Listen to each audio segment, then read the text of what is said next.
कुठलाही natural object drawing करताना कलरिंगची style कुठली असेल, पॅचवर्क टाईप असेल. त्याच्यात पर्टिक्युलर शेप नसतो, कारण नेचरमध्ये जे वस्तू असतात ते ठरवून वाढत नाहीत की कुठल्या किती सेंटीमीटरला वाढायचे, किती सेंटीमीटर नाही. हाईट विड्थ सगळी ठरलेली नसते. मॅनमेड थिंग्स म्हणजे जे माणसाने मशिनरीने बनवलेले जे वस्तू आहेत त्याला पर्टिक्युलर शेप आहे, साईज आहे.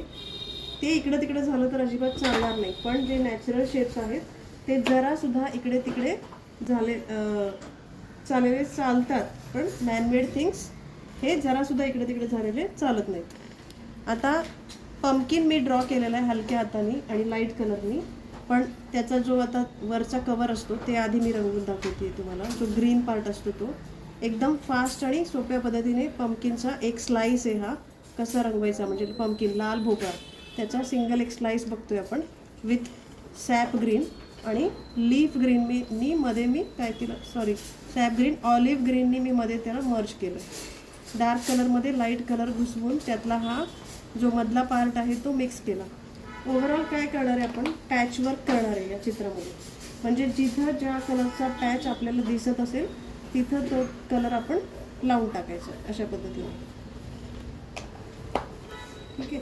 आता पिकलेला आहे थोडासा तयारवाला हा पंपकिन आहे. तर त्याला कसं कुठले कुठले शेड येतात, थोडेसे orange type shade, yellowish shade असे येतात. आता जिथं जो शेड दिसतोय तो तिथं लावायचा. हीच याची एकदम सोपी पद्धत आहे बघा.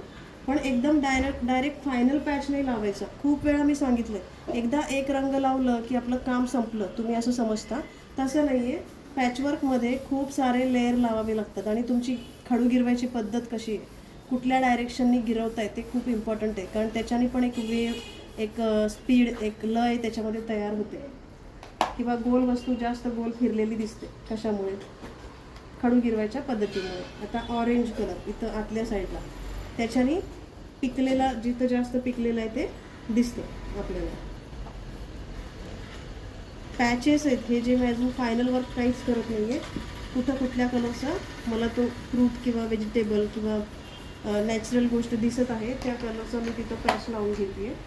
आणि त्या पॅचेसला परत असं एकमेकांमध्ये मिक्स करून टाकायचं.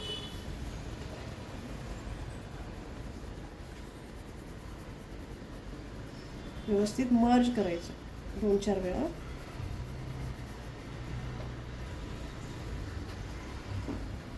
परत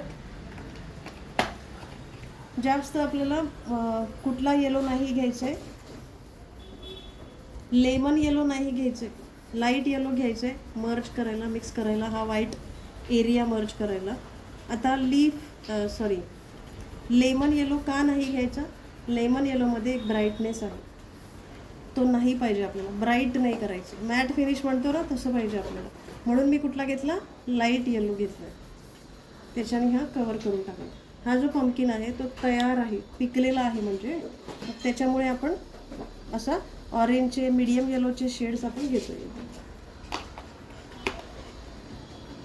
आता त्याचा डीप पार्ट जो आहे, एकदम खड्डा आतमधला शॅडोवाला पार्ट, जिथं बियांच्या आजूबाजूचा एरिया, बियांचा शेप सोडत मी करते. ही याची सोपी पद्धत आहे. बियाचे आकार असे काढले आणि तेवढा एरिया सोडत मी रंगवलं. उरलेला खड्डा म्हणा, त्यातला डीप शॅडोवाला पार्ट. खूप सोपं आहे ऑइल पेस्टलनी कलर करणं. इतकं सोपं आहे ना जर समजलं तर.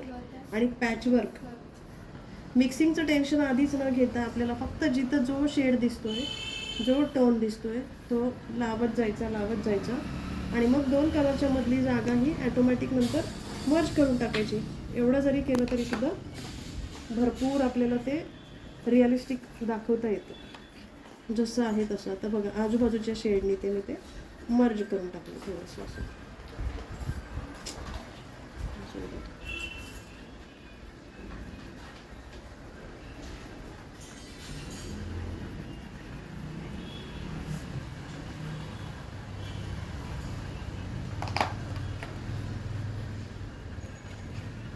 त्याचा ग्रीन पार्ट जेवढा दिसतोय तेवढाच, एक लाईन दिसत असेल, थोडंसं दिसत असेल तेवढंच. आता हे जे सीडचा पार्ट आहे त्याच्यामध्ये पण कसं आहे, बफवाले शेड्स, थोडं वन साईड असे दिसत आहेत, पण त्याचा लाईट पार्ट शिल्लक ठेवा.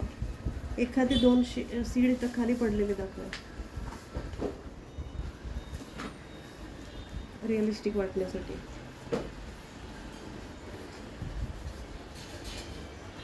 आणि व्हाईटनी वर्श करा. त्याचा जो ओरिजिनल शेड असतो तो तयार होईल. असं व्हाईटनी इथं मी त्याला मर्ज करून टाकलं.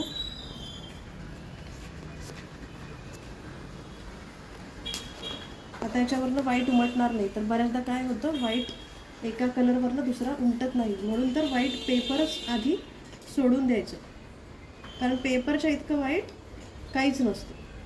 आता एवढं करून पण चित्र रिअलिस्टिक वाटणार नाही जोपर्यंत त्याला शेड ॲड होणार नाही. प्रत्येक ऑब्जेक्टला शॅडो हा असतोच.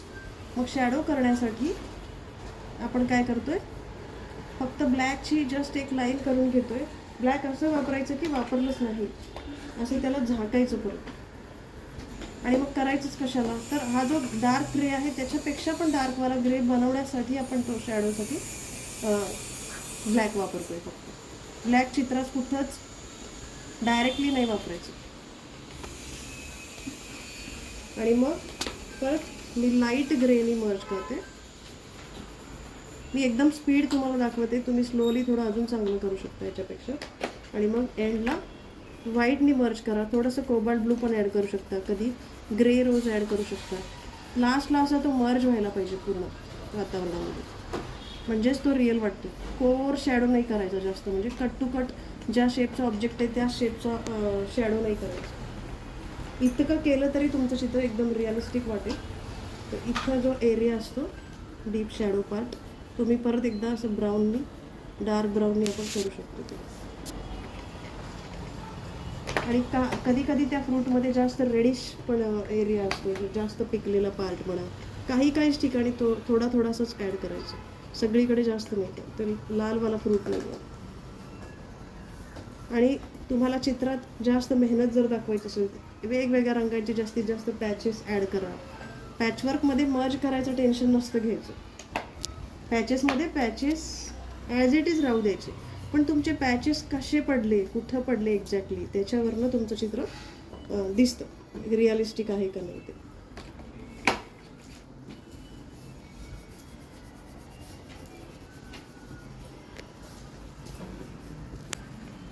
आलं का लक्षात? एवढं केलं तरी पण तुम्हाला आरामशीर A ग्रेड मिळेल.